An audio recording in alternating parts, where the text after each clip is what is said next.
Hello friends, आप लोग कैसे हैं? उम्मीद करते हैं आप लोग ठीक होंगे, आप लोग हेल्दी होंगे। फ्रेंड्स, आज एक क्वेश्चन है कि जो कंपोस्टिंग है उसके क्या कुछ ड्रॉबैक भी हैं, कंपोस्टिंग के क्या कुछ नेगेटिव पॉइंट भी हैं। क्योंकि कंपोस्टिंग हम जानते हैं कि सॉइल की फर्टिलिटी को बढ़ाने का एक नेचुरल तरीका होता है। कंपोस्टिंग जब कंपोस्ट हम यूज़ करते हैं तो इसका मतलब ये है कि हम सॉइल में किसी तरह का कोई केमिकल नहीं यूज़ कर रहे हैं, और जो केमिकल फर्टिलाइजर्स यूज़ करते हैं वो प्लांट के ग्रोथ में और प्लांट का जो क्रॉप का प्रोडक्शन है वो तो बढ़ाते हैं, लेकिन सॉइल की फर्टिलिटी डायरेक्टली वो नहीं बढ़ाते। डायरेक्टली अगर सॉइल की फर्टिलिटी बढ़ाना है तो उसके लिए हमें कंपोस्ट यूज़ करना रहता है। तो कंपोस्ट के ये सारे प्लस पॉइंट्स हैं, तो क्या कंपोस्ट के कुछ नेगेटिव पॉइंट्स भी हैं?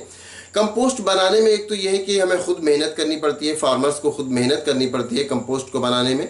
अब इसको एक नेगेटिव पॉइंट माना जा सकता है, या अगर इसको नेगेटिव पॉइंट ना माना जाए तो जो कंपोस्ट होता है उसको आप क्रॉप की फील्ड में तो यूज़ कर सकते हैं। जहाँ पर खेत है आप उसमें कोई क्रॉप उगाते हैं वहाँ पर आप कंपोस्ट यूज़ कर सकते हैं उस सॉइल की फर्टिलिटी को बढ़ाने के लिए। लेकिन उसको इस तरह से गार्डन में यूज़ करना थोड़ा मुश्किल होता है, क्योंकि उसके जो ऑर्डर होते हैं उसमें जो स्मेल निकलती है वो बहुत अनप्लीजेंट होती है।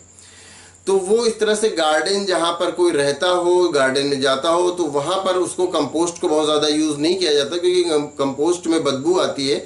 तो कंपोस्ट को यूज़ करना इस मामले में तो एक ड्रॉबैक है कि आप उसको गार्डन में उतनी आसानी से नहीं यूज़ कर सकते जिस तरह से आप फार्म में यूज़ करते हैं, खेत में यूज़ करते हैं, किसी क्रॉप में यूज़ करते हैं। और एक उसका ड्रॉबैक, सबसे इससे भी बड़ा ड्रॉबैक अगर कहा जाए तो ये है कि कंपोस्ट में ये होता है कि बहुत सारे माइक्रोब्स ग्रो कर जाते हैं, जो माइक्रोब्स पैथोजेनिक होते हैं, जो माइक्रोब्स बीमारियां फैला सकते हैं।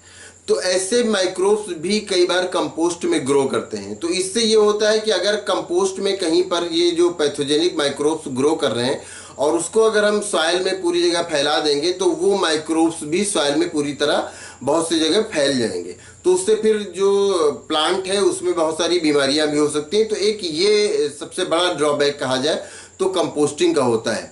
लेकिन सॉइल की फर्टिलिटी को बढ़ाने के लिए कंपोस्टिंग एक अच्छा मेथड है, इससे भी इनकार नहीं किया जा सकता। लेकिन अगर ड्रॉबैक की बात की जाए तो फिर हाँ, ये ड्रॉबैक है कि कंपोस्ट में अगर पैथोजेनिक माइक्रोब्स ग्रो कर जाएं और उसको हम पूरे फील्ड में फैलाएंगे तो वो कहीं ना कहीं हमारे जो क्रॉप है उसको बीमार करेंगे, उसमें बीमारियां फैलाएंगे। तो ये सारे ड्रॉबैक्स होते हैं कंपोस्टिंग के।